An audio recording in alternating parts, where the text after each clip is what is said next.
कई लोगों का सवाल होता है कि हमें वास्तु कब और क्यों करवाना चाहिए। तो उन्हें मैं बताना चाहूँगा कि वास्तु एक तरीके की ऐसा समझ लीजिए कि वैक्सीन है।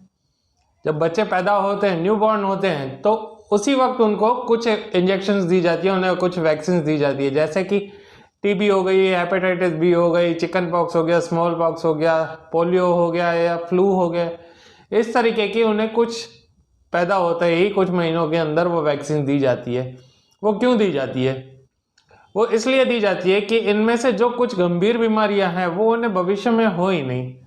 अगर होती हैं उन्हें वो प्रॉब्लम्स, तो उनके लिए उनकी बॉडी में इम्यून सिस्टम उनके लिए तैयार होना चाहिए।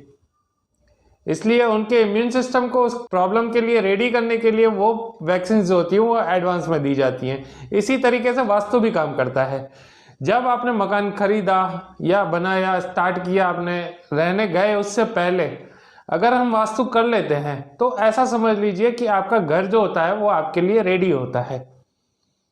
आपके साथ आने वाली जितनी भी प्रॉब्लम्स हैं उन सबके साथ निपटने के लिए आपके घर का वास्तु रेडी होता है।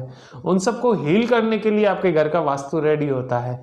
तो इसलिए सजेस्ट किया जाता है कि घर में आप शिफ्ट हों, आप घर बनवाएं, उससे पहले आपको वास्तु करना चाहिए, ताकि आपके आते ही आपके घर का वास्तु रेडी हो। अगर उस वक्त नहीं किया जा सकता है, किन्हीं कारणों से, समझ लीजिए आपने घर खरीदा और कुछ ही पीरियड के अंदर आपको जल्दी में शिफ्ट होना है वहाँ पे, या आपने बनाया घर ले लिया, आपको वास्तु करवाने का मौका ही नहीं मिल रहा, आपने घर लिया और तुरंत आप उसमें शिफ्ट हो गए, तो वहाँ वास्तु कैसे काम करता है? वहाँ वास्तु जब आपके पास जब कोई प्रॉब्लम आई, उस प्रॉब्लम का ट्रीटमेंट के लिए वास्तु का काम होता है। तो वास्तु जो है as a treatment, as a medicine भी काम करता है। वास्तु जो है एज अ वैक्सीन भी काम करता है। बेटर यही रहता है कि हम उसे एज अ वैक्सीन का यूज करें, ताकि हमें भविष्य में कोई भी ऐसी कोई बड़ी प्रॉब्लम आए नहीं हमारे बॉडी के अंदर या हमारे वास्तु के अंदर या हमारे घर के जितने भी मेंबर्स हैं उनके अंदर। अगर हमारा घर तैयार है, हमारा वास्तु तैयार है, तो वहां हम जाकर एक सुखद जिंदगी जी सकते हैं। अब जैसा वैक्सीन से भी है, वैक्सीन अगर लगी हुई है तो अगर उनमें से जिनकी भी वैक्सीन लगी हुई है, इनमें से किसी भी तरीके की कोई भी प्रॉब्लम आती है बॉडी के अंदर, तो वैक्सीन के कारण हमारा बचाव होता है और बहुत इजी रेमेडी से या बहुत इजी दवाई से ही वो ठीक हो जाता है।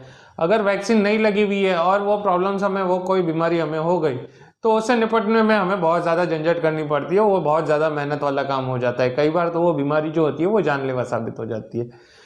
वास्तु भी वैसा ही करता है। अगर एडवांस में वास्तु किया हुआ है तो उससे अगर लाइफ के अंदर कोई भी ऐसी कोई प्रॉब्लम आने वाली है, अगर हमारा वास्तु पहले से किया हुआ है, घर के अंदर हमारा घर पहले से ही तैयार है, तो वो बहुत छोटी सी रेमेडीज के साथ वो प्रॉब्लम जो होती है वो ठीक हो जाती है। उसके लिए ज़्यादा मेहनत नहीं करनी पड़ती है, उसके लिए ज़्यादा कुछ प्रोसीजर नहीं करना पड़ता है।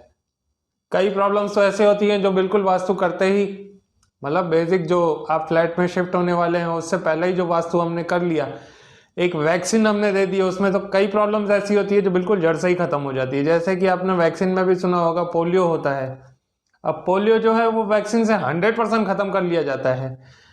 स्मॉल पॉक्स जो है या चिकन पॉक्स जो है, चिकन पॉक्स भी जो है वो वैक्सीन के थ्रू 100% खत्म कर लिया जाता है। ऐसी कई प्रॉब्लम मेडिकल में भी है, ऐसी कई प्रॉब्लम वास्तु में भी है जो एडवांस में कर लेने से बिल्कुल उसको 100% खत्म कर लिया जाता है। इसलिए हर वास्तुकार का सजेशन यही होता है कि वास्तु को जो है घर में शिफ्ट होने से पहले एडवांस में करवा लिया जाए। कई बार देखा है कि लोग लाखों करोड़ रुपए के घर तो ले लेते हैं, प्रॉपर्टी तो ले लेते हैं, उनके ऊपर लाखों रुपए इंटीरियर के पीछे भी खर्चा कर लेते हैं, लेकिन वास्तु कराने से पीछे हटते हैं। जानकारी होने के बाद भी वास्तु को अवॉइड करते हैं, ये सोच के कि भगवान जो करेगा वो अच्छा करेगा, भला करेगा, या वास्तु के ऊपर विश्वास ना होने के कारण अवॉइड करते हैं, वो नहीं करवाते हैं। लेकिन हमें ये सोचना चाहिए कि कुछ बहुत अच्छी गिफ्ट हमें हमारे वेदों के थ्रू मिली हुई है, कुछ बहुत अच्छा ज्ञान हमारे पुराणों के थ्रू हमें मिला हुआ है, तो उसका यूज क्यों ना किया जाए, जिससे हमारी लाइफ जो है वो बहुत ही बेहतरीन आयामों के साथ हम जी सकें। तो वास्तु का जो है वो सही समय पे और उसका अच्छा यूज हमें करना चाहिए, और जो हमारी लाइफ जो हमें भगवान ने गिफ्ट दी है उसे एक बहुत ही बेस्ट तरीके से जीना और उसको एक बहुत ही बेस्ट रूप देना चाहिए।